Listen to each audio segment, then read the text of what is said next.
Então vamos ao texto, capítulo 20, ainda dá tempo. Capítulo 20, a partir dos versos 22.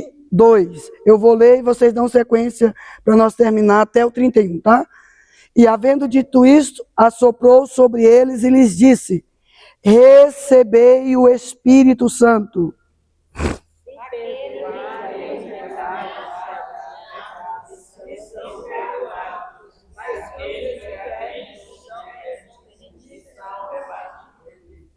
Ora, Tomé, um dos 12, chamado Dídimo, não estava com eles quando veio Jesus.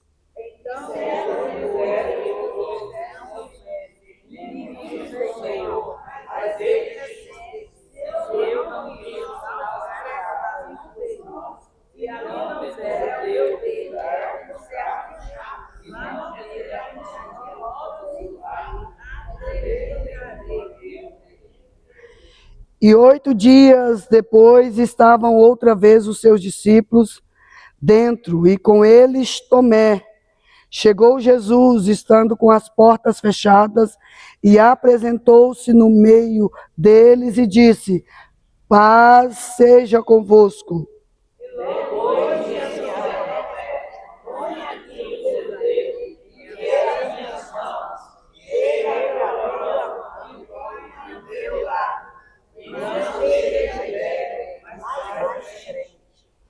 E porque disse-lhe Jesus: porque vistes, Tomé? É esse mesmo? 28. Tomé respondeu e disse-lhe: Senhor meu e Deus meu.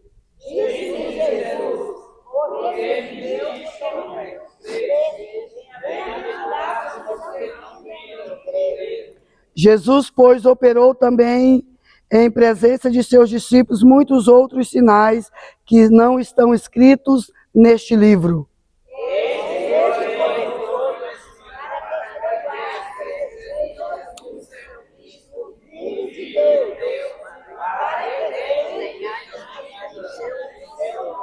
Glória a Jesus, amém. Então, minhas amadas, vamos meditar um pouquinho aqui nesse texto. Nós estamos caminhando para terminar. Falta apenas o capítulo 21, para nós terminar o Evangelho de João, para começarmos a leitura de Atos dos Apóstolos. E na próxima semana, vamos dar início àquele propósito que nós não fizemos, que ficou aqui pendurado, aqui, ó, e que o Edinho falou comigo ontem. Cadê o propósito pelos homens, pelos maridos? Nós fizemos pelas crianças, fizemos pelas mulheres e não fizemos pelos homens. Nós vamos fazer semana que vem, tá? Semana que vem nós vamos começar esse propósito ministrando a unção de sacerdote e o homem segundo o coração de Deus. Nós vamos ministrar homem segundo o coração de Deus. Na minha casa, os homens serão segundo o coração de Deus. Aí Deus vai nos responder, como no caso das mulheres. Vocês viram aqui que teve gente curada de depressão, opressão. E nos das crianças, então, nem se fala, né? Foi algo extraordinário. Então, nós vamos clamar e fazer este propósito em nome de Jesus. Minhas amadas, nós estamos hoje. Ontem foi maravilhoso, Deus esteve conosco. Nós estamos hoje diante de um momento muito importante. É o encontro dos discípulos com Cristo ressuscitado. Pense na emoção que eles devem ter sentido. Quando for ler a Bíblia, eu tenho recomendado, procure sentir o que o texto está dizendo. Né? Os discípulos haviam visto Jesus ser preso, viu Jesus ser julgado, viu Jesus ainda que de longe, porque poucos seguiram Jesus, dos discípulos mesmos era só João. Pedro enxergava assim, bem distante, só João que estava aos pés da cruz, mas eles viram, sabiam, eles viram Jesus na cruz, viu Jesus sepultado e o selo de Roma ser colocado na pedra. Se eles tinham tanta certeza que Jesus não era Deus, para que colocar um selo na pedra, né?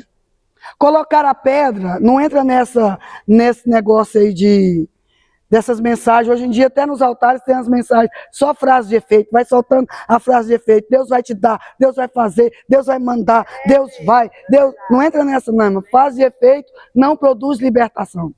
O que liberta é a palavra. O fato da pedra estar ali, eles não colocou a pedra porque era Jesus.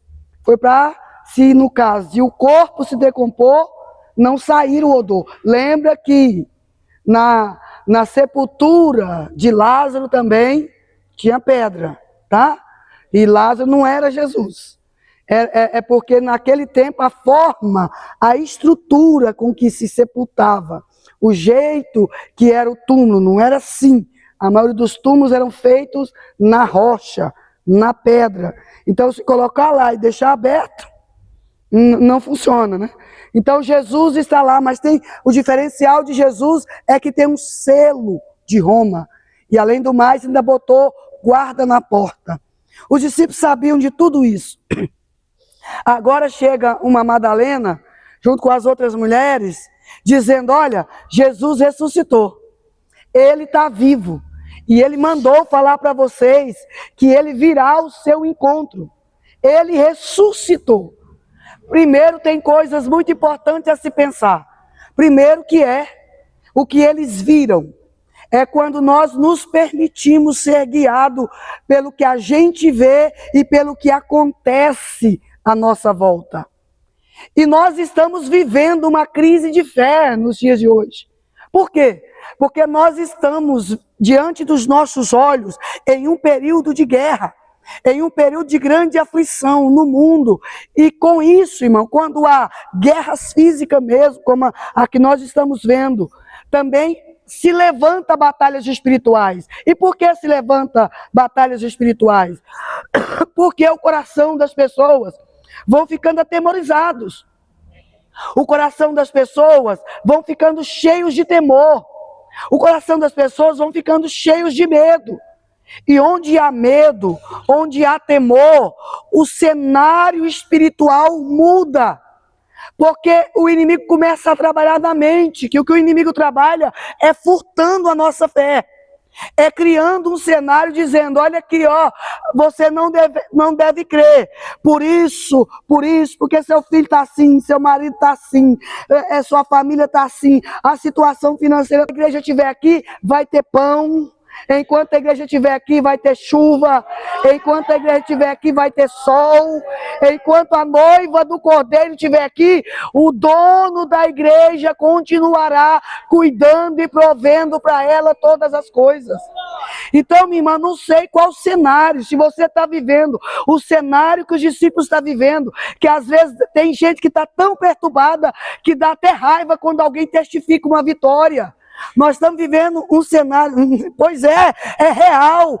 Nós estamos vivendo um cenário tão difícil espiritualmente falando, que se eu chegar aqui e contar uma vitória para alguém, o outro fica até com raiva de Deus, triste no seu coração, porque o outro está vivendo uma bênção e ele está vivendo na luta, porque a mente dele está vivendo presa naquele cenário. Mas eu te digo uma coisa, o evangelho significa boas novas. Tem notícias boas chegando para você, para a sua casa e para a sua família. Você crê nisso, irmão? Então vamos profetizar para alguém. Diga para alguém ao seu lado, ainda essa semana tu vai receber uma boa notícia. Isso aqui não é conversa de pregador, não. É profecia de quem crê.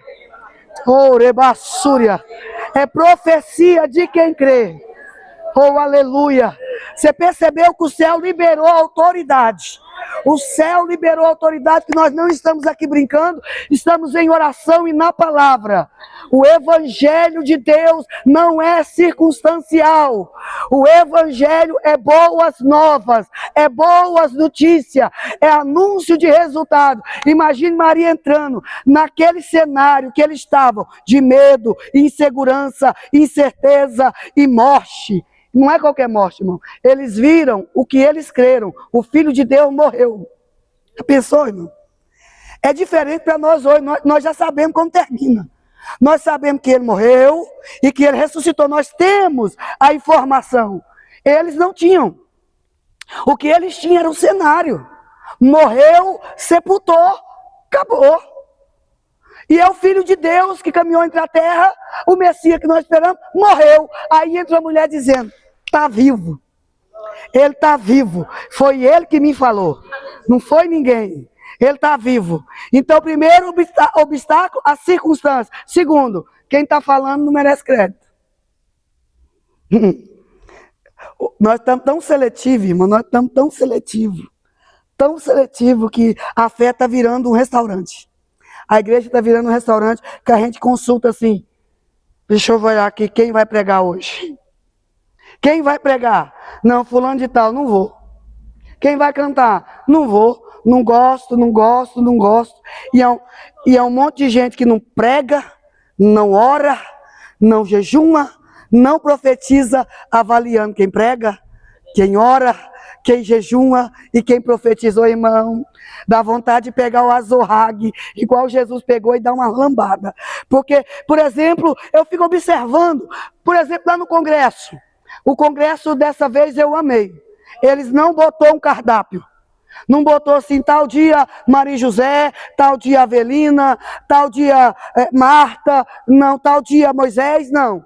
Vai ter pregação, vai ter louvor, vai ter culto e você é convidado para vir adorar a Deus. Lugar de adoração. E Deus vai falar com a sua palavra. Se a Maria José pregar, se o Moisés pregar, se a Marta pregar, se a Avelina cantar e nas profecias, nas palavras ali, Ele vai falar, porque Ele é Deus e a sua palavra é viva. Não é um cardápio. Nós estamos vivendo um cenário em que as pessoas vêm avaliando umas às outras. E avalia assim, a palavra do fulano eu não gostei. A palavra do outro eu não gostei. A palavra do ciclano eu não gostei. Provavelmente a que não gostou é que serviu. O mais provável é que ele não gostou, foi a que foi endereçada. Foi a que exortou. Foi a que produziu efeito.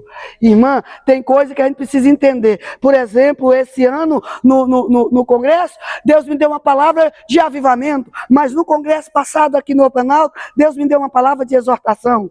E eu ouvi e veio pessoa em mim dizer, missionária, esse ano como a senhora pregou. Porque lá no Congresso do Planalto, a senhora estava pesada.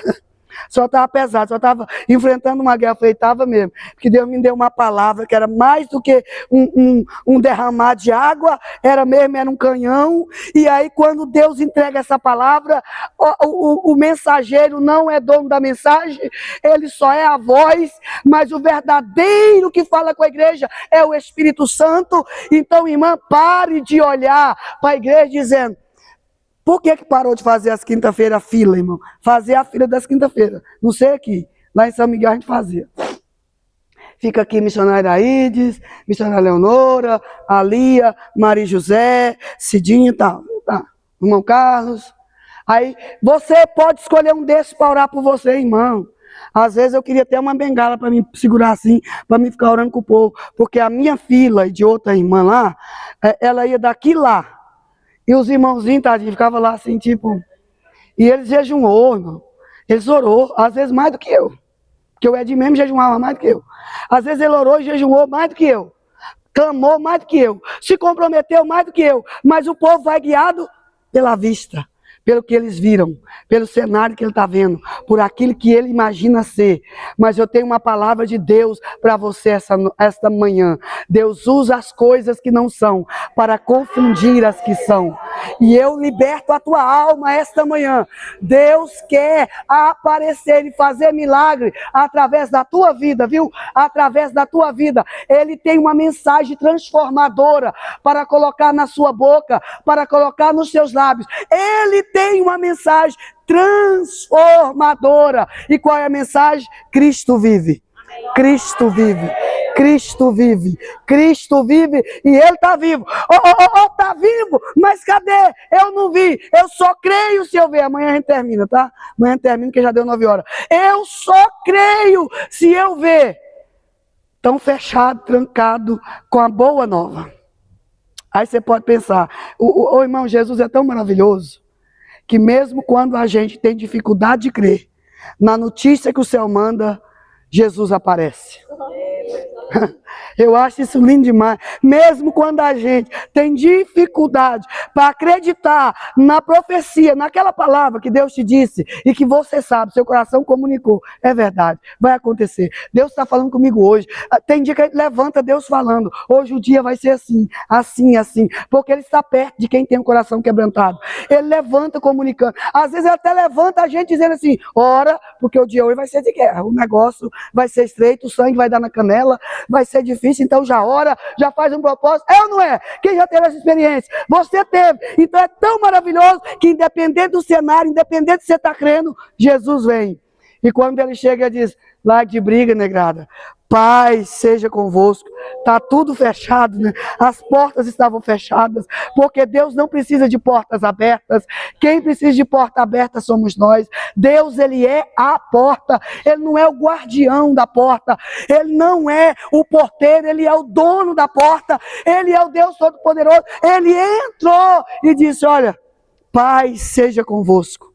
E eu vou encerrar aqui dizendo, amanhã a gente fala sobre Tomé, eu vou encerrar aqui dizendo, receba a paz de Deus que excede todo o entendimento. Glória a Deus. Aleluia. Oh Deus, esse mistério, que coisa linda, irmão. Que presença gloriosa. Nós vamos encerrar orando com esta mensagem. Receba a paz de Deus que excede todo o entendimento. E essa paz alcança os corações, transforma a vida e traz o quê? Equilíbrio. Então, se o seu coração hoje entrou aqui aflito com qualquer coisa que seja, nós vamos orar aqui mesmo, porque o tempo já é avançado, nós vamos orar aqui mesmo. Mas se o seu coração entrou aqui aflito com qualquer coisa que seja, receba a paz de Deus. Não saia daqui sem a paz do Senhor.